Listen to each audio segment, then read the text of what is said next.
अगर मैं कहूं कि आज के जमाने में पाब्लो एस्कोबार से भी बड़ा एक ड्रग लॉर्ड था जिसके सर पर 136 करोड़ का इनाम था, तो क्या आप मानेंगे?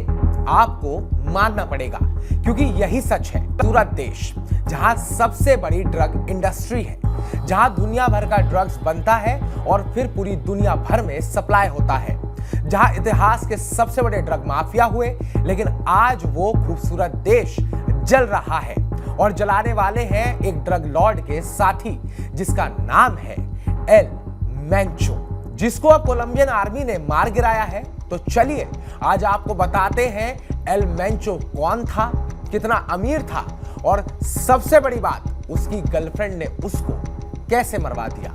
नमस्कार, मैं उत्कर्ष प्रताप सिंह और आप देख रहे हैं टीवी 9 भारतवर्ष।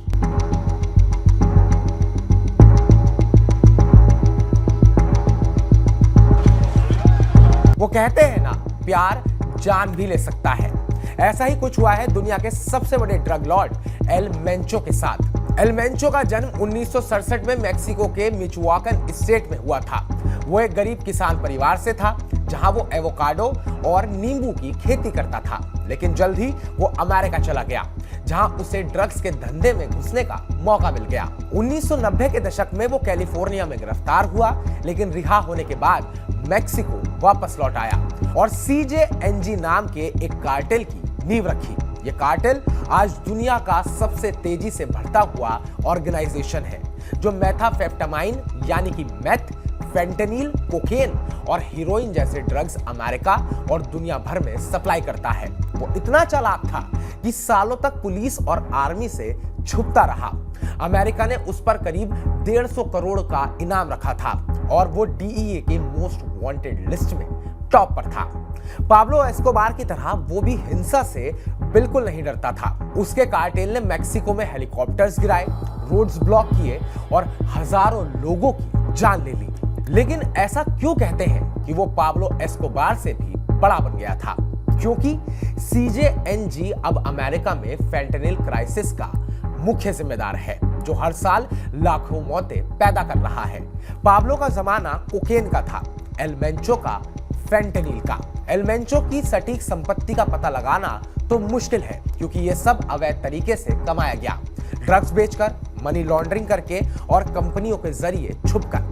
लेकिन DEA ने 2019 में अनुमान लगाया था कि उसकी दौलत कम से कम 5000 करोड़ रुपए थी और ये $1 बिलियन यानी कि 8400 करोड़ रुपए से भी ज्यादा हो सकती है।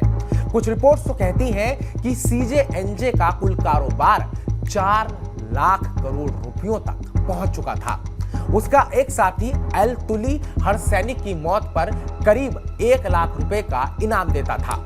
एल मेंचो की फैमिली भी उसके धंधे में शामिल थी। उसकी बीवी का नाम रोजालिंडा गोंजालेस वालेंसिया है, जो एक बड़े क्राइम फैमिली से आती है। वो CJNG की फाइनेंशियल ऑपरेशन संभालती थी। उसके 3 बच्चे भी हैं और वो भी ड्रग ट्रैफिकिंग के इल्जाम में जेल में है। सालों से मेक्सिको और अमेरिका एल मेंचो को ट्रैक कर रहा था, लेकिन वो पकड़ में नहीं आता था। इस बार मैक्सिकन आर्मी ने एक नया तरीका आजमाया। एल मेंचो बहुत ही रंगीन मिजाज का था। उसकी एक गर्लफ्रेंड, एक भरोसेमंद साथी थी, जिसको पुलिस ने ट्रैक करा और उसे अपने साथ मिला लिया और उसने एल मेंचो की लोकेशन पुलिस को दे दी। वो अपनी गर्लफ्रेंड को जालिस्को के टापालापा शहर में मिलने गया। अमेरिकी इंटेलिजेंस ने भी इस ऑपरेशन में मदद करी और आर्मी को लोकेशन कंफर्म कर दी। गर्लफ्रेंड उसके साथ रात भर रुकी और सुबह चली गई, लेकिन आर्मी को पता चला कि एल मेंचो वहीं पर है। रविवार तड़के स्पेशल फोर्सेस ने ऑपरेशन शुरू करा। 6 हेलीकॉप्टर, आर्मी और नेशनल गार्ड्स ने उसे घेर लिया। एल मेंचो के गुर्गों ने जोरदार फायरिंग करी, रॉकेट लॉन्चर तक इस्तेमाल किए गए, लेकिन वो कामयाब नहीं हुए। इस ऑपरेशन में एल मेंचो और उसके 2 बॉडीगार्ड्स को मार दिया गया, बिल्कुल वैसे ही जैसे पाब्लो एस्कोबार को मारा गया था। इस ऑपरेशन में कुल 70 से ज्यादा लोग अब तक मारे गए हैं, जिसमें सैनिक हैं, कार्टेल मेंबर्स हैं और आम लोग हैं, और यह आंकड़ा और भी बढ़ सकता है, क्योंकि अब ये खूबसूरत देश भयंकर तरीके से जल रहा है। CJNG के लोग सड़कों पर कोहराम मचा रहे हैं।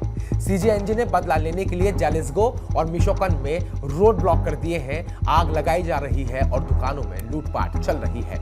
एल मेंचो की मौत से CJNG कमजोर हो सकता है, लेकिन कार्टेल इतना बड़ा है कि शायद नया लीडर उभरे ये कहानी बताती है कि कितनी भी ताकत हो, एक छोटी गलती सब कुछ खत्म कर सकती है। पाब्लो एस्कोबार भी आखिरी में मारा गया था, ठीक वैसे ही ये ड्रग लॉर्ड भी आखिरी में मारा गया। लेकिन एल मेंचो की स्टोरी हमें सोचने पर मजबूर करती है कि अमीरी, पावर और हिंसा का क्या फायदा जब अंत इतना बुरा ही होना है। तो हमारी कहानी को लेकर आपको क्या लगता है?